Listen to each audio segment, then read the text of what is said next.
नमस्कार मेरे प्यारे बच्चों आज फिर से नैतिक शिक्षा की कक्षा में आप सभी का स्वागत है। बच्चों, पिछली कक्षा में मैंने आपको बताया था कि कुछ भी करने से पहले, कुछ भी बनने से पहले हमें एक अच्छा इंसान बनना है। और अच्छे इंसान बनने के क्या गुण हैं? मैंने आपको बताया था कि हमें दूसरों के साथ ऐसा व्यवहार करना है जैसा कि हम चाहते हैं कि हमारे साथ हो। हमें दूसरों से ईर्ष्या नहीं करनी है, हमें किसी को धोखा नहीं देना है, झूठ नहीं बोलना है। ठीक है, तो ये सारे गुण अगर हमारे अंदर हैं तो हम एक अच्छे इंसान हैं। और अच्छे का मतलब होता है बेटा श्रेष्ठ। श्रेष्ठ श्रेष्ठ इंसान होने के ये सारे गुण होते हैं। और श्रेष्ठ का मतलब क्या होता है बेटा? आर्य। ठीक है, आर्य का तात्पर्य होता है श्रेष्ठ या सबसे अच्छा। तो आज बच्चे हम नैतिक शिक्षा का पाठ 3 आर्य पढ़ेंगे। तो चलें शुरू। तो बच्चों, ये हमारी नैतिक शिक्षा किताब है और आज इसका हम पाठ 3 आर्य का पठन करेंगे। आर्य शब्द का अर्थ है अच्छा या श्रेष्ठ। आर्य का तात्पर्य ये है बच्चे, अच्छा या श्रेष्ठ, सबसे अच्छा। और इसका उल्टा विलोम शब्द अनार्य। अनार्य बुरे को कहते हैं, दुष्ट को कहते हैं। इस प्रकार जो अच्छे कर्म करें वह आर्य हैं। तो तात्पर्य ये है बच्चों कि जो अच्छे कर्म करते हैं, अच्छे काम करते हैं, उन्हें आर्य कहा जाता है। आर्य ईश्वर को कहते हैं। ईश्वर सर्वगुण संपन्न होते हैं, उनमें सारे ही आर्य बनने वाले गुण होते हैं, इसलिए ईश्वर को हम आर्य कहते हैं। ईश्वर का पुत्र भी आर्य कहलाता है और ईश्वर को मानने वाला जो अच्छे कर्म करते हैं वो ईश्वर के पुत्र भी आर्य कहलाते हैं। ईश्वर को पिता मानने वाला सबसे भ्रातृभाव, भाईचारा रखता है। जो ईश्वर को अपना पिता मानता है वो सबसे भाईचारा रखता है, सबकी भलाई करता है, किसी को हानि नहीं पहुंचाता।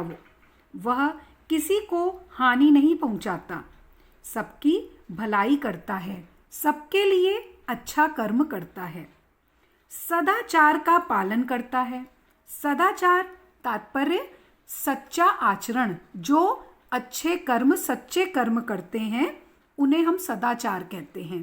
तो जो आर्य होते हैं वो सदाचार का पालन करते हैं। देश और जाति के लिए कर्तव्य को पालने में कष्टों की परवाह नहीं करता और अपने देश और मानव, संपूर्ण मानव जाति के भलाई के लिए जो भी उसके कर्तव्य होते हैं उनको करने में अगर कष्ट आते हैं तो भी आर्य उसकी परवाह नहीं करते। न्याय के मार्ग को कभी नहीं त्यागता और जो आर्य होता है वो सच्चाई के मार्ग को, सच की ही परवाह करता है, असत्य की तरफ वो नहीं जाता।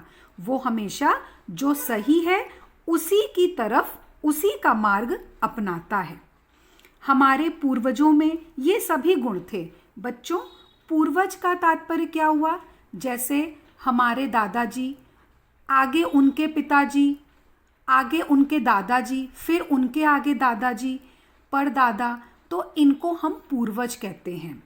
तो हमारे पूर्वजों में ये जो ऊपर गुण मैंने बताए वो सारे ही गुण थे, इसलिए वे आर्य कहलाते थे। उनके आर्य होने के कारण इस देश का नाम भी आर्यावर्त था। बच्चों, पहले हमारे भारत देश का नाम आर्यावर्त था और उसका कारण क्या था? क्योंकि हमारे जो पूर्वज थे वो सारे आर्य कहलाते थे। उनकी संतान होने से और उनके सद्गुण धारण करने से हम भी आर्य हैं। और चूंकि हम उनकी ही संतान हैं, उनके ही बच्चे हैं और उनके सद्गुण, उनके जो अच्छे सच्चे गुण थे वो धारण करने से हम भी आर्य हैं। किंतु बेटा, यहाँ ध्यान देने वाली बात है, किंतु हमारी यह जाति तब तक ही रह सकती है जब तक हम में आर्य होने के गुण हैं। ऐसे ही हम आर्य नहीं कहला सकते बच्चों। अगर हमारे में ये सारे गुण हैं तभी हम आर्य कहला सकते हैं। अतः हमें इन गुणों को धारण किए रहना चाहिए। तो हमें आर्य कहलाने के लिए हमें ऊपर बताए गए गुणों से परिपूर्ण होना है, हमें वो धारण करना है उन गुणों को। हम चाहते हैं कि ये गुण दूसरों में भी आए और सारा संसार आर्य बने, और ये गुण हर किसी में होना चाहिए ताकि सारा संसार ही आर्य बन सके। तो बच्चों, ये थी हमारी पाठ 3 आर्य। ठीक है, अब हम इसका अभ्यास भी देख लें। नीचे लिखे शब्दों से रिक्त स्थानों की पूर्ति कीजिए।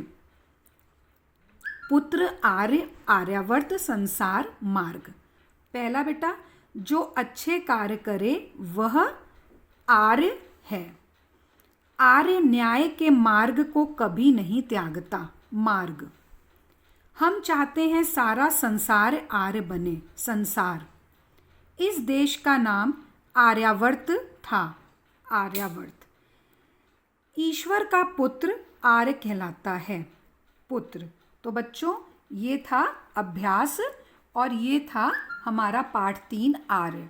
तो इसका तात्पर्य ये हुआ बच्चों कि हमें अपने अंदर सभी अच्छे, सच्चे, सदाचार वाले गुण अपनाने हैं, दूसरों की भलाई करनी है, किसी को हानि नहीं पहुंचाना है, और जो व्यवहार हम दूसरों से चाहते हैं वही व्यवहार हम उनके साथ करें और सबका भला करें।